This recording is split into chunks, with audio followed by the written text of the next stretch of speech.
Voy a quitar mi cámara. Hasta ahí todos estábamos en sintonía. Viendo que vamos capturando el entendimiento de de estos medios de prueba, ¿verdad? Bien.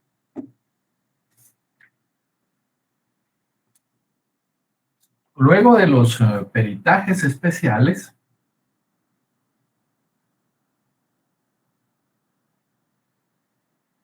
hay un quinto bloque de medios probatorios.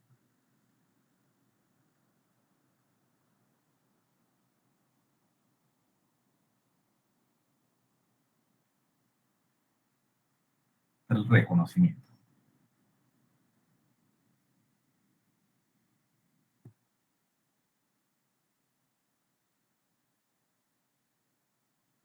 Ese reconocimiento es una facultad que tiene las partes y que se puede practicar ante el Ministerio Público o ante un juez o un tribunal de sentencia.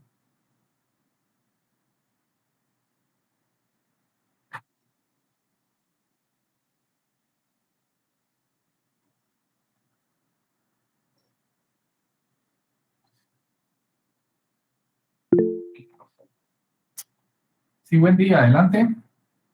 Gracias, licenciada. Buenas noches. Disculpe, ¿usted sería tan amable de volver a repetir lo que dijo acerca del reconocimiento, que es la facultad que tienen las partes? Ok, esa facultad la tienen las partes y la pueden solicitar ante el Ministerio Público como ante el juez. Y básicamente consiste en incorporar al proceso, es esa facultad para incorporar al proceso los documentos, las cosas u otros elementos que son necesarios incorporar y que tienen que ser exhibidos al diputado, a los testigos, a los peritos o a cualquier otro sujeto procesal. Y la idea es ponerlos ante sí para que puedan reconocerles y por eso se llama reconocimiento. Es decir, que finalmente es un acto procesual por medio del cual se comprueba dentro del proceso la identidad de una persona, de una cosa o de un elemento de convicción.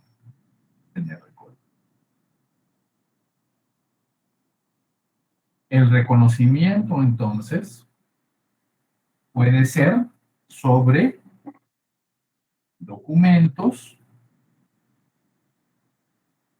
personas,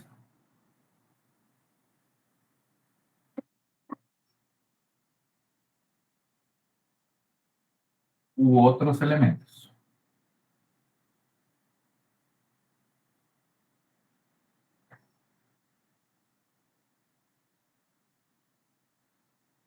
Eso, por supuesto, exceptuando aquellos que deben quedar secretos o que se relacionen directamente con los hechos de la misma naturaleza.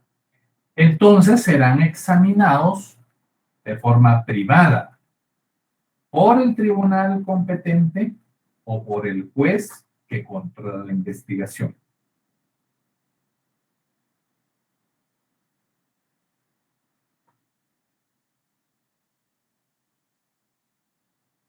Se pueden exhibir entonces al imputado, a los testigos,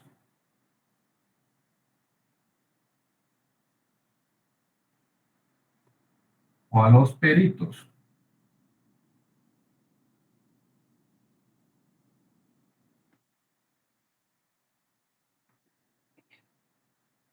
documento en el que conste un correo electrónico enviado por el imputado a una víctima, en el que se le propone hacer un negocio fraudulento en contra de una sociedad anónima.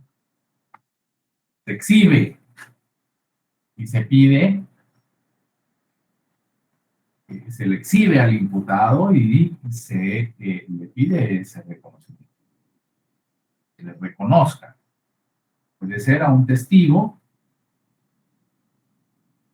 un objeto con el cual advierte él que se realizó un supuesto hecho delictivo. El machete con el que le estaba golpeando a la mujer sirve para que lo reconozca. A un perito, ¿no?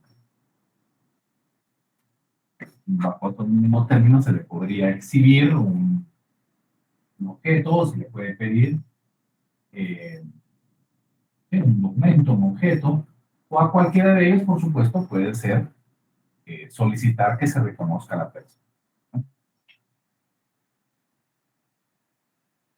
Ahora, cuando sea necesario reconocer al imputado,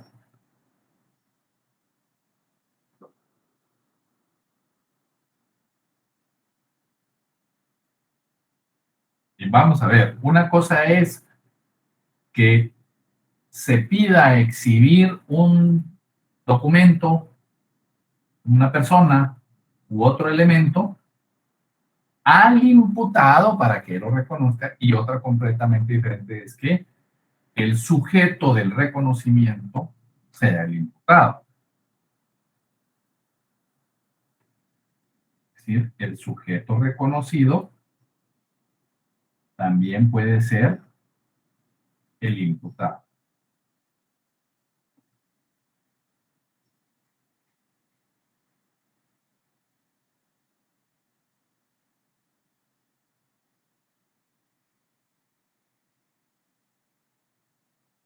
Entonces, esto se hará en una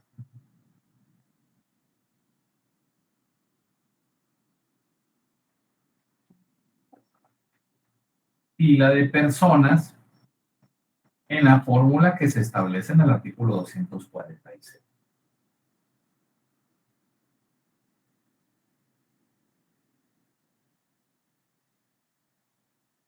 Hace muchos años, posiblemente ustedes no habían nacido, no es posiblemente ustedes no habían nacido, cuando se dio un asalto a un banco en la calle Martí, era el Banco del Café, alrededor de 1982. No era muy común que en los asaltos en aquella época hubiesen rehenes. Y hubo en esa una serie de rehenes, fue televisada, eso, me imagino, yo no recuerdo muy bien, pero unas horas. Y una de las cosas muy peculiares es que finalmente el atracador se rinde, lo capturan, y en alguna, y por supuesto estamos hablando de un sistema pues diferente, pero quiero advertir un asunto. En ese proceso penal, pues se captura, se pone a disposición, habría que hacer saber qué cosas hay en ese sistema, pero se hace un reconocimiento del imputado. Se llama a quienes eran rehenes, que en ese momento eran testigos del proceso, y se les pide que reconozcan al imputado. El imputado empieza a decir que él era inocente y que había sido capturado una noche antes caminando en las calles de la ciudad, que no tenía nada que ver con el atraco, aparentando o queriendo aparentar que se trataba de una persona distinta a la que había estado dirigiendo ese atraco. Una de las características de esa persona es que era moreno, es morena, bastante profunda eh, y bastante alto.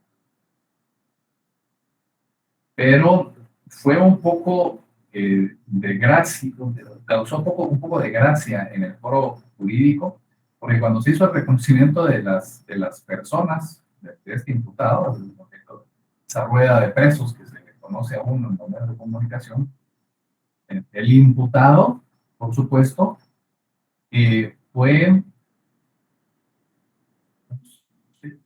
o esa diligencia fue mordazmente dirigida y fue puesto en una fila de personas en las cuales el resto eran bajitas de altura y con tez blanca. Entonces, evidentemente, cualquier persona que hubiese estado en los hechos en ese momento podría encontrar alguna similitud con las características físicas. Y ustedes dirán, pareciera ser ridículo, pero en verdad así de ridículo era el asunto. Y finalmente, en el proceso dejó de ser público y se escondió el resultado y algún señalamiento hubo que a la persona, el verdadero autor de ese atraco, lo habían dejado libre porque había alguien importante. Pero traigo a colación esa fila de personas que se hizo, ese reconocimiento que se hizo precisamente porque evidentemente tiene que seguirse ciertas reglas. No podemos inducir a que la gente piense una cosa u otra, ¿no? Y para eso, en ese artículo se establecen ciertas reglas en las cuales se debe hacer ese reconocimiento. Ahora, ¿qué pasa si son varias personas las que deben de reconocer?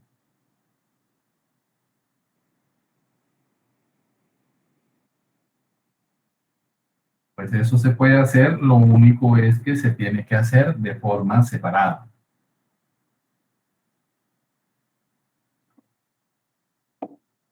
¿Por qué? Pues por supuesto porque se quiere evitar que juicios de valor que pueda hacer una persona que está haciendo el reconocimiento sea trasladada hacia...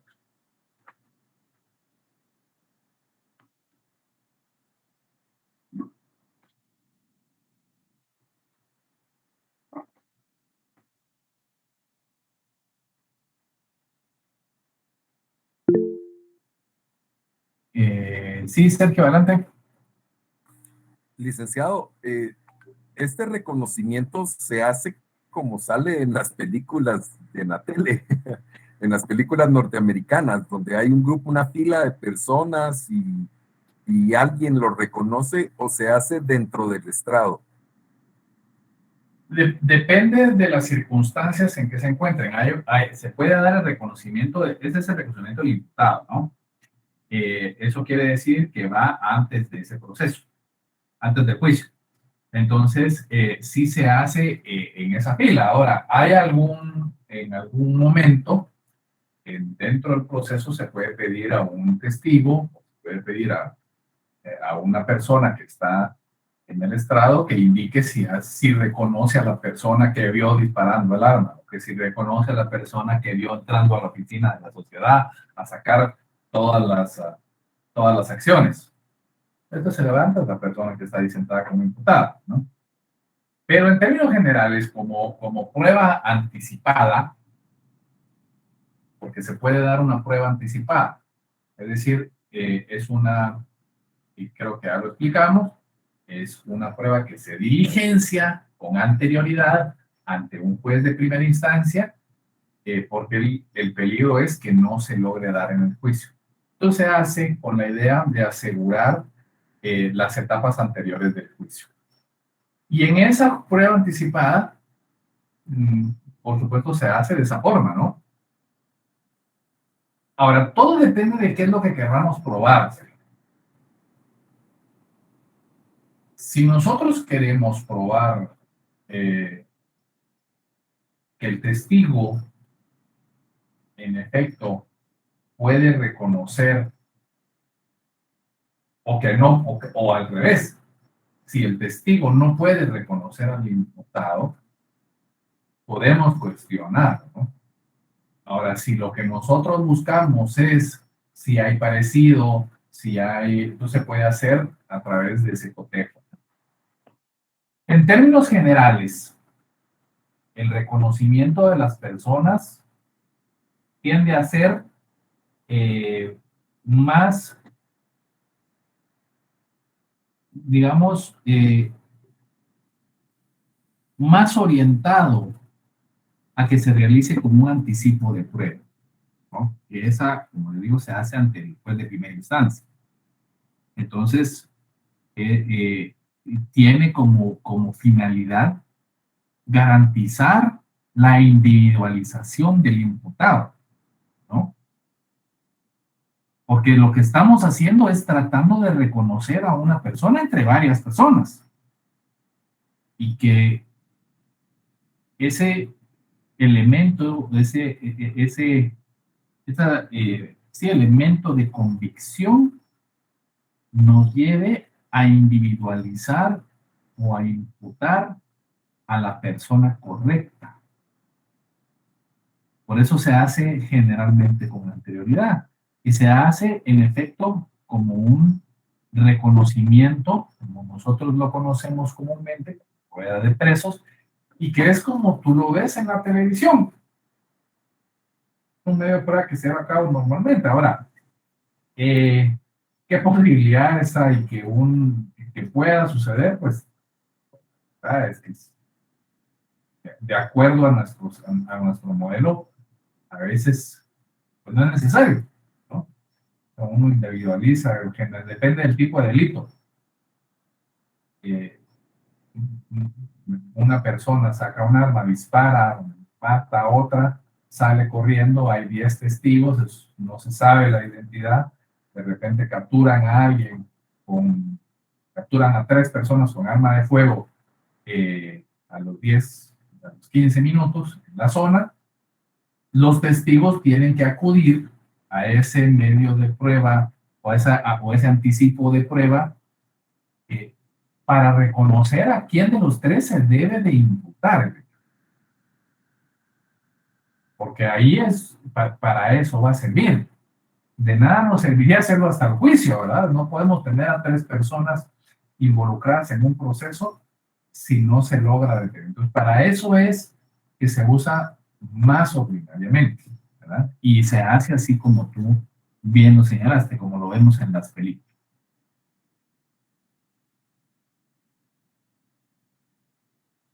Ahora, este acto, la diligencia queda en un acta, por supuesto.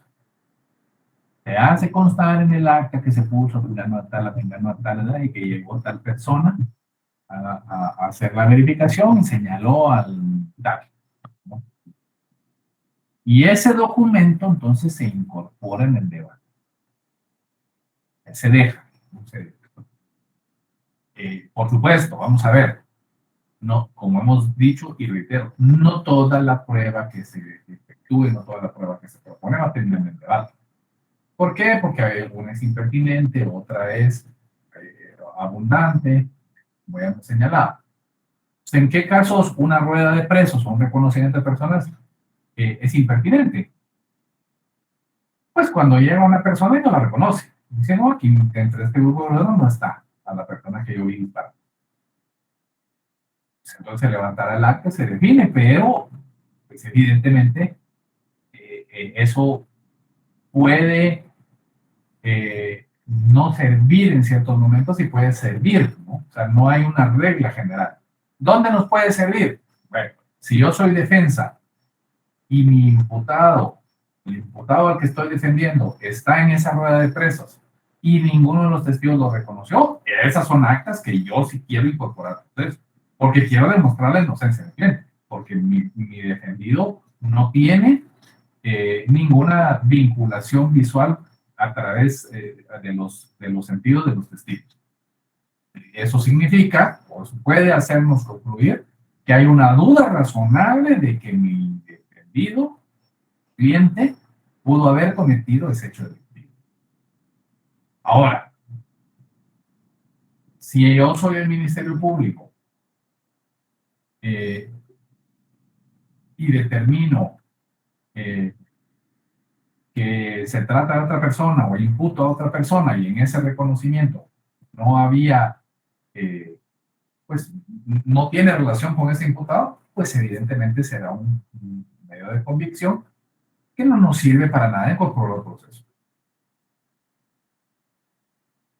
Acá en estos momentos, y eso sí es importante que lo capturemos, no estamos hablando de prueba legal o tasada. Nosotros tenemos que basar nuestra estrategia procesal, y ojo con esto, porque esto no lo dice el código, no lo dicen los libros, esto es una cuestión de práctica. Tenemos que plantear una estrategia procesal probatoria. Y esa estrategia procesal tiene que ver con dos aspectos importantes. El primero es atacar la prueba de quien a mí me imputa. Tenía entendido. Yo ataco los medios de prueba que me están diciendo.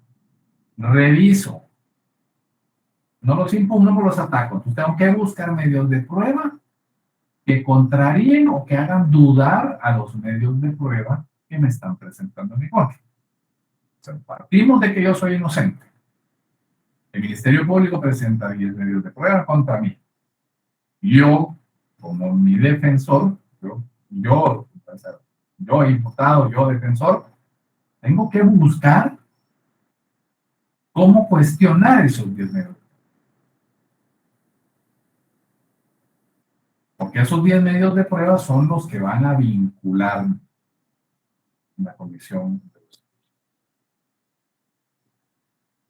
Yo debo de hacer dudar al juez sobre la base y sabemos qué herramientas usa.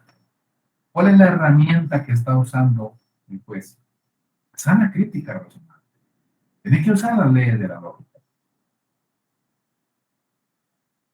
El imputado, mire, con esto se demuestra que el imputado entró al inmueble, subió al tercer piso, le disparó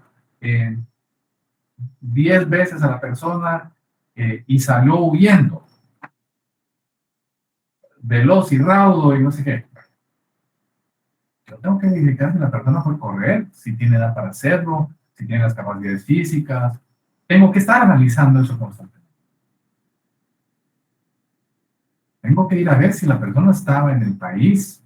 O sea, tengo que pensar. No hay una regla para eso. Tengo que pensar cómo desvirtuar ese medio de prueba.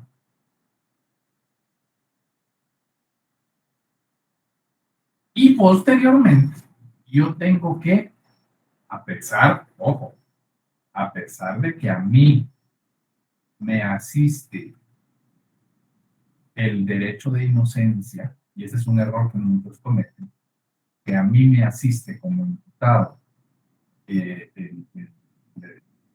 principio de inocencia, tengo ese derecho de ser considerado inocente hasta que el Ministerio Público no logre demostrar diferente. Eso no quiere decir que yo no presente pruebas. Yo también tengo que tratar de conseguir pruebas para definir mi inocencia. No descansemos en el principio de inocencia. Está bien, hay que tenerlo, hay que hacerlo ver, pero hay que hacerlo con opción. Y son esas dos vías. Uno, cuestionando los medios de prueba que se presentan en contra del diputado. Y dos, aportando los medios de prueba con los cuales yo puedo demostrar también la inocencia. Eso se puede hacer. Por supuesto, si estoy en el Ministerio Público, estoy del lado de la acusación, mi obligación legal y mi estrategia probatoria tiene que ser otra. Tiene que ser a toda costa probar que lógicamente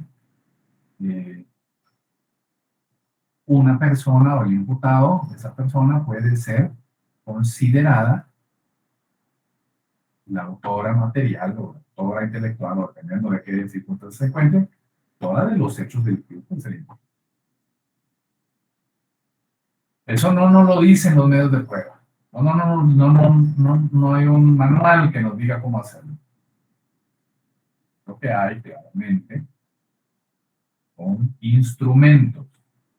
Son todos los que estamos dentro de conocimiento, los peritajes especiales, los peritajes, los testigos, los documentos, las inspecciones, todos esos son instrumentos para que ustedes, de acuerdo, como abogados, de acuerdo a las condiciones del caso en específico, salgan a buscar.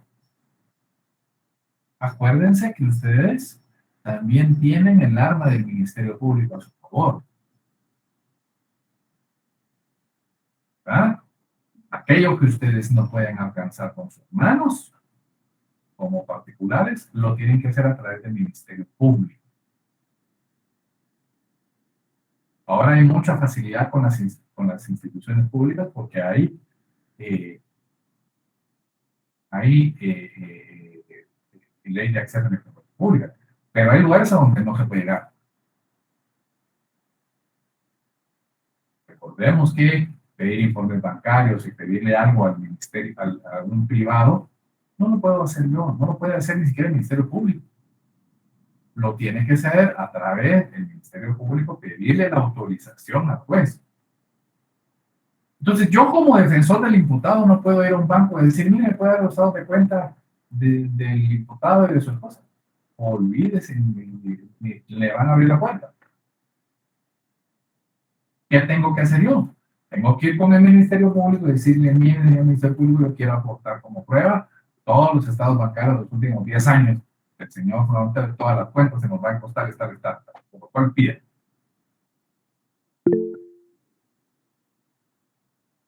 Adelante, hermano. Licenciado, buenas noches. ¿El reconocimiento de persona tiene algún tiempo estipulado para realizarse? ¿A qué te refieres con que si tiene un tiempo? Ese se presenta en la etapa preparatoria, pero, por ejemplo, tiene que una semana o estipulado en que se puede presentar esa prueba, si no, ya no es válida. No, vamos a ver. En el caso de la rueda de presos, debería de ser, se puede, digamos que la prueba se va a hacer en toda la etapa preparatoria. Hecho en cualquier parte del proceso. ¿Por qué? Porque tú lo que estás haciendo es garantizar documentalmente la constancia de haber diligenciado un medio de prueba que se tuvo que haber diligenciado en el juicio. ¿Qué quiere decir diligenciado? Diligenciado es cuando ya se efectúa el medio probatorio, por decirlo de alguna manera. El testimonio de un testigo. Eso se tiene que hacer en un juicio. Lo que va a declarar en el Ministerio Público, lo que dice en cualquier diligencia, en la etapa preparatoria, no es el testimonio. Dio información. Pero tendrá que venir a este momento, que es al finalizar la etapa intermedia, cuando se le proponga al juez de primera instancia a cargo de la etapa intermedia que se incorpore proceso, se ofrece probar tal cosa como el testimonio del testigo X y se va a diligenciar. Lo que sucede es que hay veces que el testimonio para garantizar ese testimonio, porque el señor se puede ir, se puede morir, le puede pasar algo, lo pueden atormentar, lo pueden, qué sé yo. Para garantizarlo, se diligencia en una audiencia de anticipo de prueba. ¿Qué quiere decir eso? Que se va a hacer como que estamos en juicio, un pedacito, un momentito del juicio se va a traer a la etapa intermedia y ahí se va a oír al testigo. Tienen que estar las dos partes, por supuesto. No, es impugnable y hay muchos que cometen ese error, hacen los anticipos de prueba queriendo sorprender y por supuesto se caen. Pero se trae a la etapa intermedia, ahí se oye al testigo, se deja constancia en un acta y luego se incorpora al proceso. Es decir, se leerá el acta o se escuchará la grabación, etc. Entonces, en el caso de la rueda de presos, Armando, como tiene por objeto determinar la identidad efectiva del imputado, identidad no me refiero a la que se sabe inscrita en el registro mercantil, esa que de verdad sea la persona que cometió el hecho.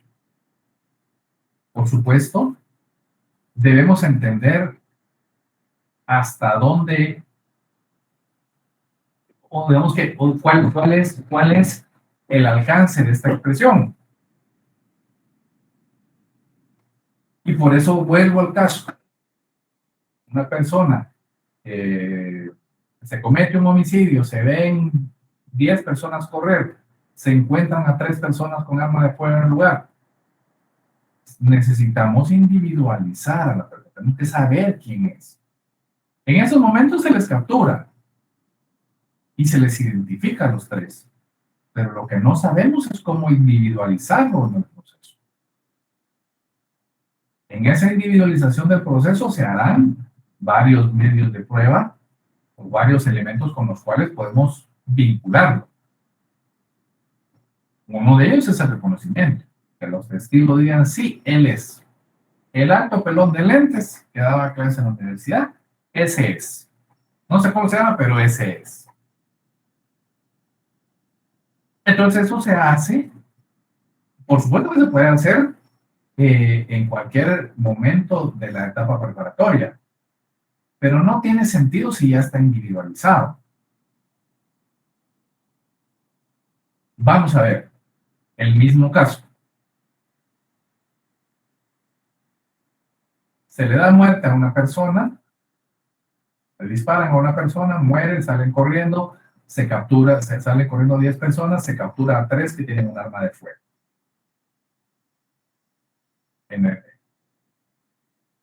Lo primero que hace el Ministerio Público es recoger todas las evidencias. Se percata que hay cámaras, pide las grabaciones y en las grabaciones se identifica que de las 3 personas es el pelón alto que tiene lentes que daba casi en los ese se llama Ronnie Patricio. Entonces, no te hace falta hacer el reconocimiento de personas, porque ya se sabe. Una vez tú ya tienes individualizada a la persona, al imputado, ya no hace falta regresar a ese reconocimiento, porque ya se le reconoce. Podrás,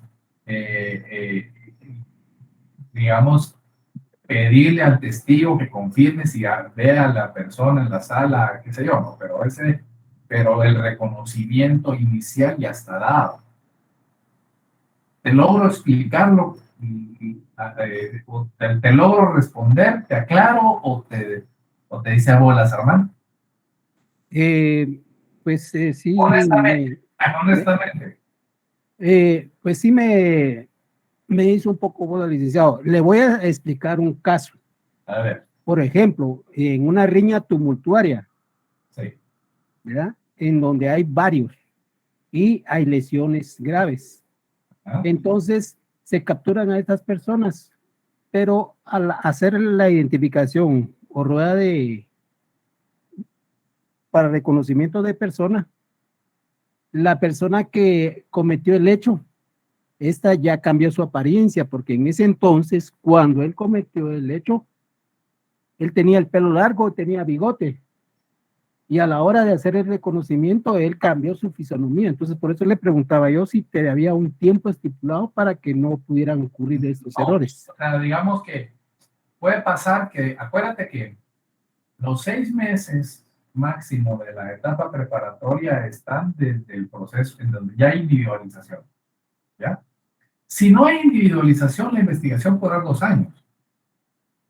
Entonces se puede hacer hasta los 2 años y puede hacer que cambie el aspecto físico. Pero por eso te digo, no necesariamente es la única forma de probarlo.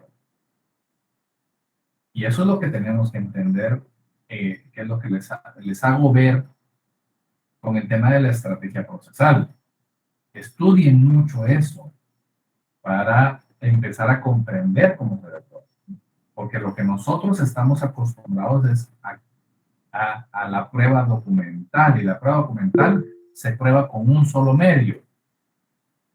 Y ese medio es el que nos va a dar, pero eso es para otro tipo de fórmulas probatorias. En este caso, en materia penal, a veces tú necesitas 3 o 4 medios de prueba que en conjunto hagan pensar lógicamente que hay una autoría de obra. Entonces, respondiéndote en particular, sí se puede dar en cualquier momento. Tiene que hacerse, por supuesto, a través de un anticipo de prueba. En cualquier momento. Pero si tú sabes que además cambió pues su aspecto físico, es probable que ese medio de prueba sea irrelevante o que termine con resultados que no te vayan a servir. Si a mí hace 2 años, por supuesto yo hace 2 años ya me peinaba de esa forma, pero si hace 2 años yo me dejaba el pelo largo y se me cayó, si me haces un reconocimiento posiblemente no vaya a... O que engorden, o que se... Perdón, no, gracias.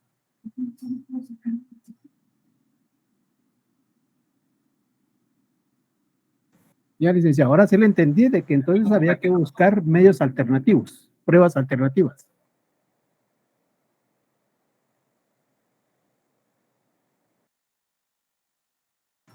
Sí, es correcto, es correcto. Ahora, ese reconocimiento, digamos, respondiéndote inicialmente, puede darse en cualquier momento, como prueba anticipada.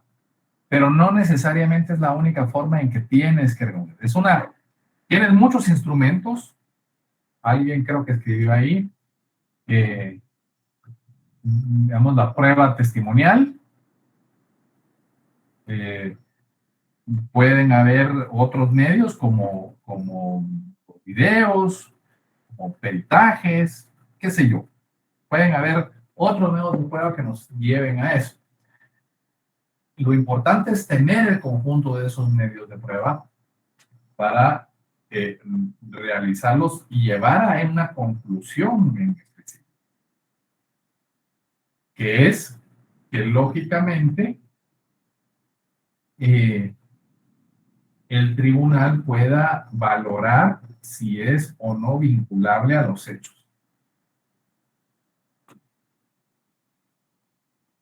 Ahora sí te confundí más. Ahora sí está muy bien explicado, licenciado, gracias. Disculpen que se me metió alguien aquí en la oficina.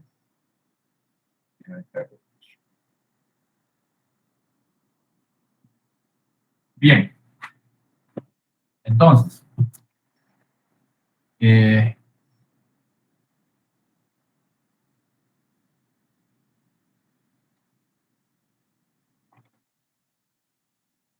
hay otro instrumento probatorio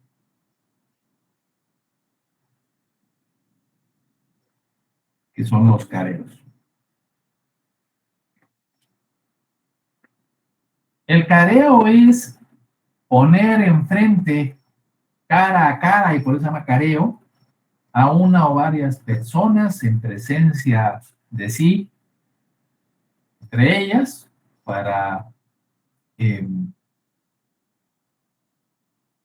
digamos, eh, determinar en efecto la verdad de los hechos que se indican.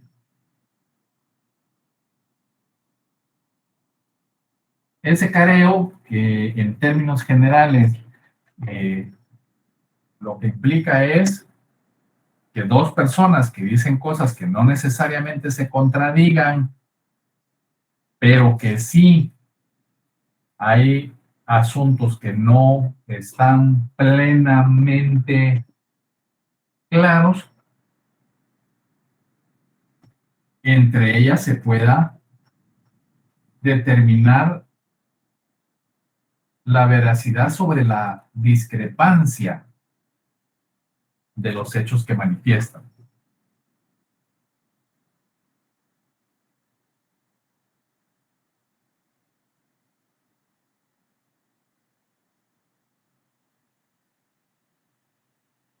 Un testigo que dice que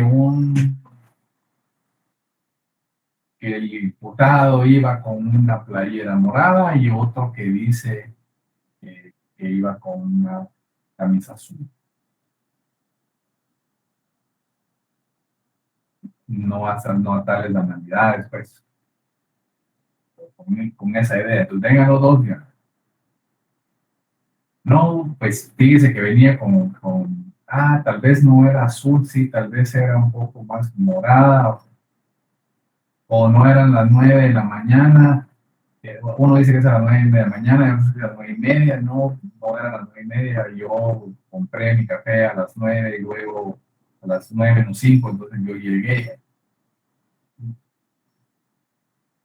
Cada uno dice lo que sabe y entre ellos, eh, en- por supuesto, dirigidos por el tribunal con las preguntas de las partes técnicas, deben, en todo caso, de ir orientando esa discusión entre dos personas que cara a cara van a ir definiendo una verdad sobre los hechos en cuestión. Ese careo, por supuesto, es lo que uno hace en la vida cuando alguien enfrenta a alguien que dice algo distinto. Ese hecho de llegar y vos, ¿por qué dijiste esto? Si vos sabés, ese es el careo.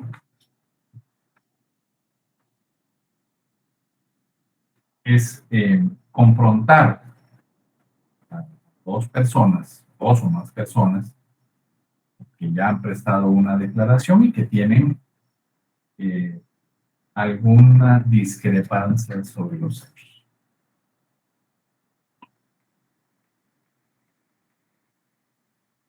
Bien. Ahora, y vamos como vamos de tiempo, todavía tenemos 10:20. Ahora vamos a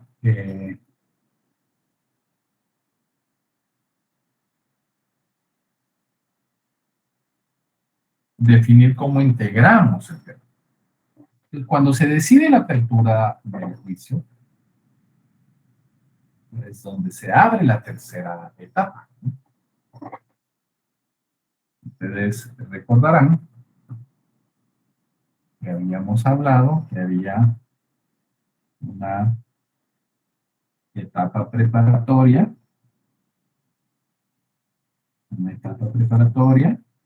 la primera, una etapa intermedia, que es la segunda, y la tercera, que es el debate. ¿Estamos claros? Ya vimos que la etapa preparatoria es para realizar la investigación, que la etapa intermedia es para evaluar lo que ha pedido el Ministerio Público después de su investigación, antes de acudir al debate.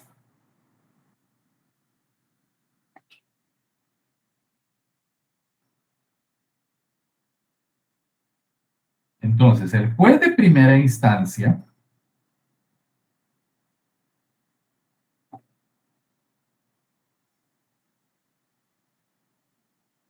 cuando finaliza la audiencia intermedia,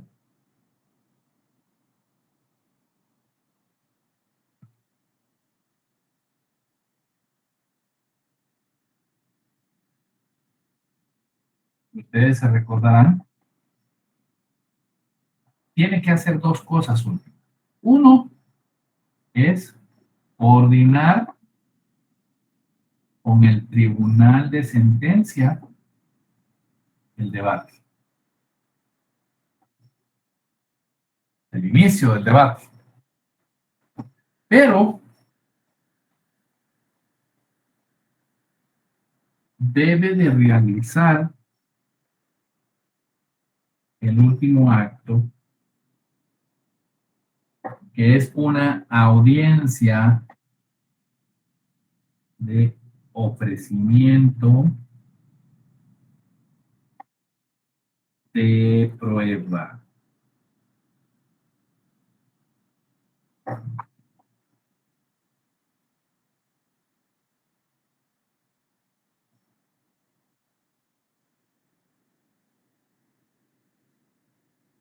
Entonces está en el artículo 343.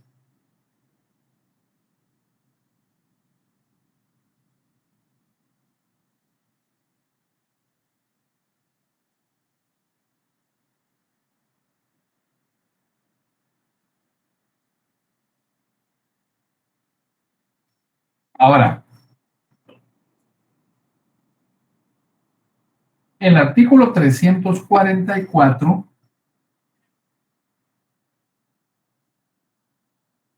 del Código Procesal Penal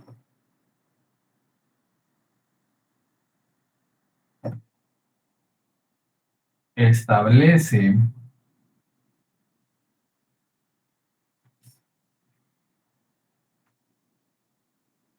ay,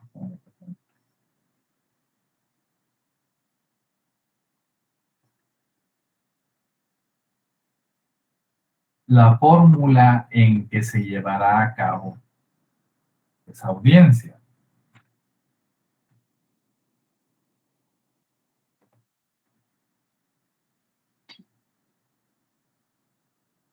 Y cuando ustedes lo lean van a encontrar que dice que se le va a dar la palabra a la parte acusadora, que propondrá sus medios de prueba. Y entonces debe de indicar, por supuesto, individualizarlas, señalar de qué se tratan y qué hechos son los que vamos a probar.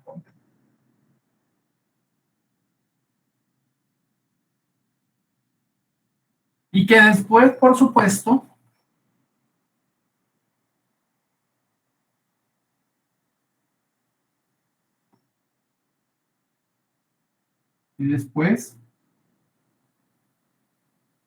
se le da la palabra a la defensa para que se manifieste.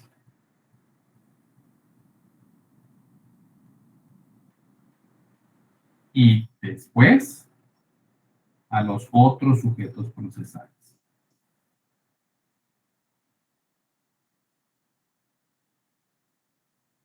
Acá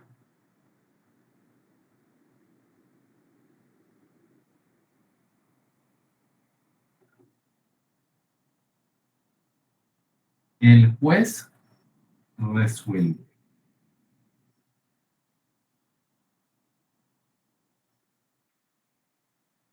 El juez de primera instancia es el que,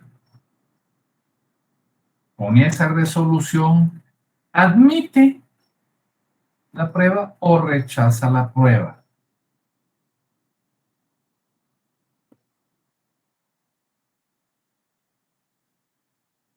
¿Cómo puede rechazar? Simplemente, si es abundante,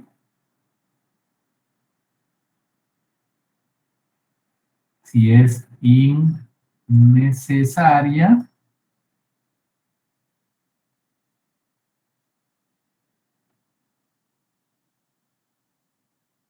si es impertinente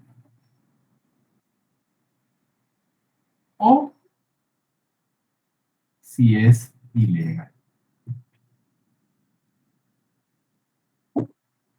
El juez no puede decir, mire usted, con eso no lo va a poder probar. O a mí esta prueba no me gusta. No, no, no, no, no. Lo único que califica el juez ahí es que no sea prueba abundante. Que no sea innecesaria, que no sea impertinente, que no sea ilegal. Esas son las razones por las cuales puede negar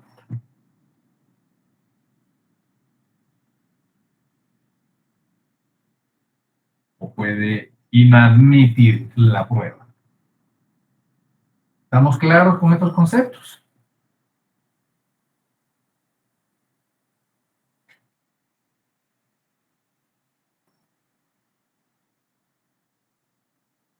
Muy bien. Siempre ojo con esto. Tiene que ser la prueba. Pues en esa prueba, cada una de ellas deberá de tener alguna fórmula en específico. Que tenemos que identificar claramente. Por ejemplo, son los testigos, y cuando lean todo el montón de artículos, que me imagino que por lo menos llevan la mitad sobre la prueba, van a ver que hay elementos importantes, ¿no? O sea, el testigo, por ejemplo, pues hay que señalar quién es, nombre completo, el documento de identidad, para que el juez pueda verificar que la persona que está dando el testimonio es la misma que la propuesta. Y como en todos los elementos, los hechos sobre los cuales serán examinados en el debate.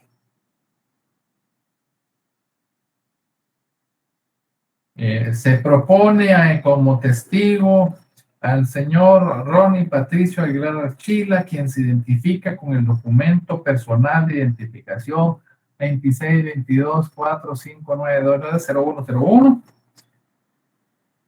quien con cuyo testimonio o quien declarará lo que le consta acerca del hurto de los documentos societarios de la entidad tal, ya que él se encontraba laborando en ese momento.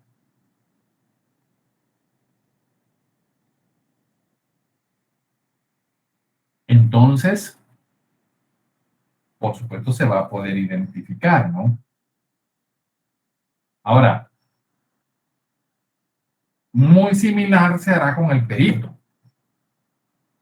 Con el perito también se tendrá que decir, propongo al perito financiero del INASIF o que se propuso no sé cuántos, Karen del Rosario Tahuité, que se identifica con el BPI tal y tal, quien explicará y ratificará su dictamen otorgado en tal fecha con un número tal y que se ha practicado sobre los estados financieros de la entidad, desarrollos inmobiliarios NODIC.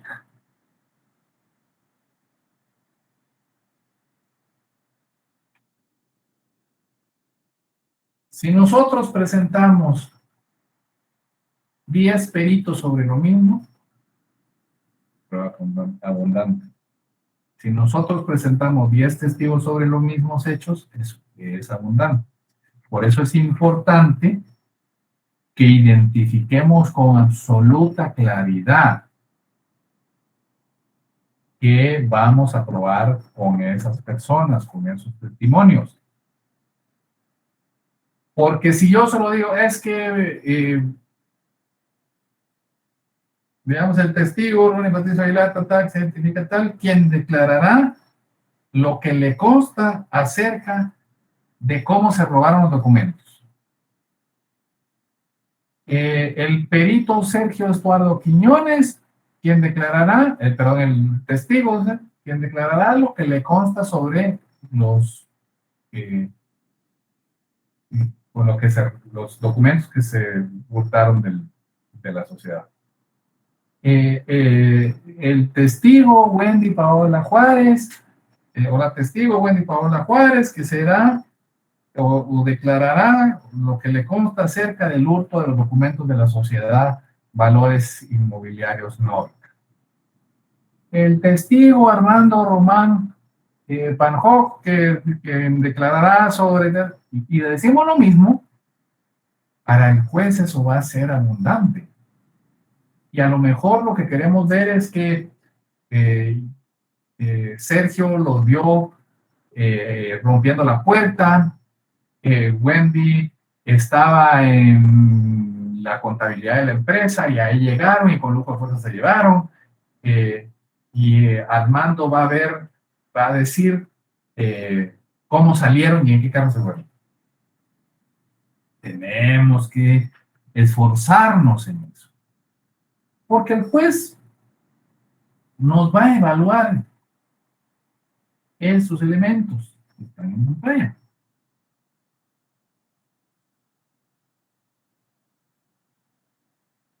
Y si esos elementos se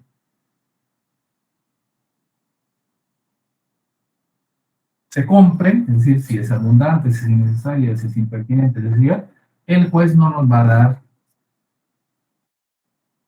la prueba, no la va a aceptar. Va a denegar esa proposición porque en definitiva abunda, es innecesaria, es impertinente o es ilegal. Y así, obviamente, con cada uno de los elementos, cuando usted los lea, van a encontrar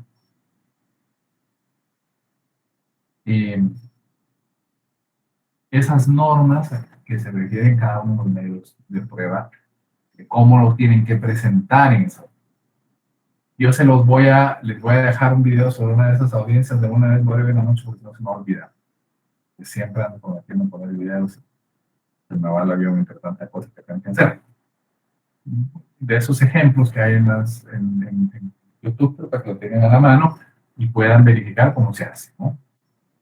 Yo voy a presentar un documento, tengo que leer, tengo que identificar y ahí lo tengo que explicar al juez.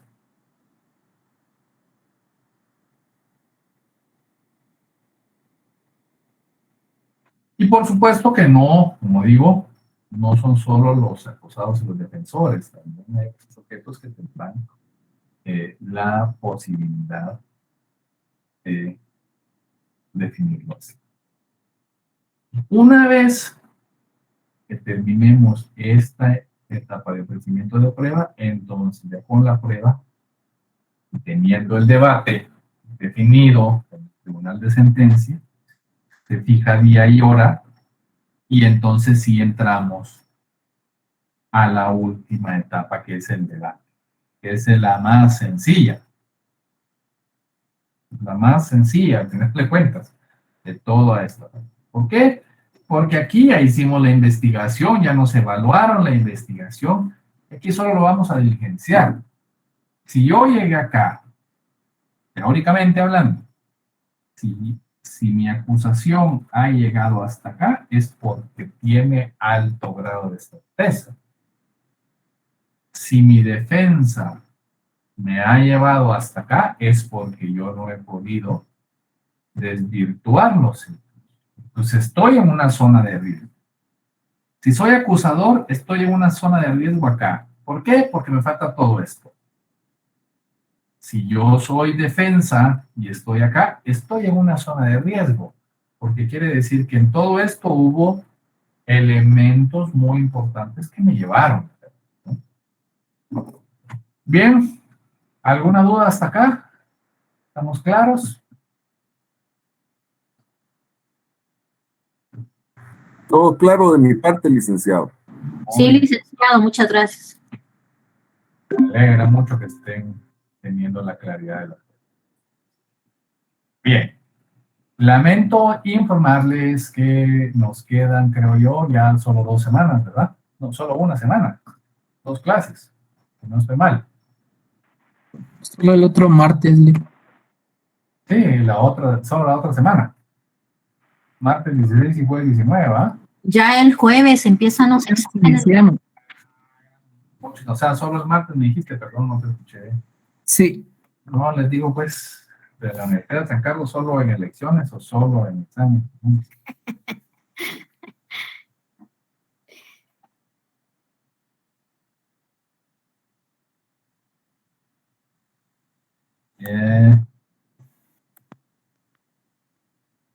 Vamos a ver, déjenme un momento.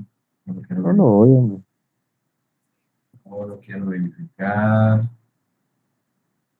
Entonces vamos a tener que apresurarlo del debate. Bueno, el debate es bien sencillo. Ay, por ahora, no contesté. Y aquí lo tengo. Vamos a ver. Según yo, si fuese el 19 entran el 19 entran con derecho administrativo 2, ¿verdad? Sí, Lee. Bueno. Entonces, en derecho, pues la verdad es que ya lo del debate es cómo se lleva a cabo.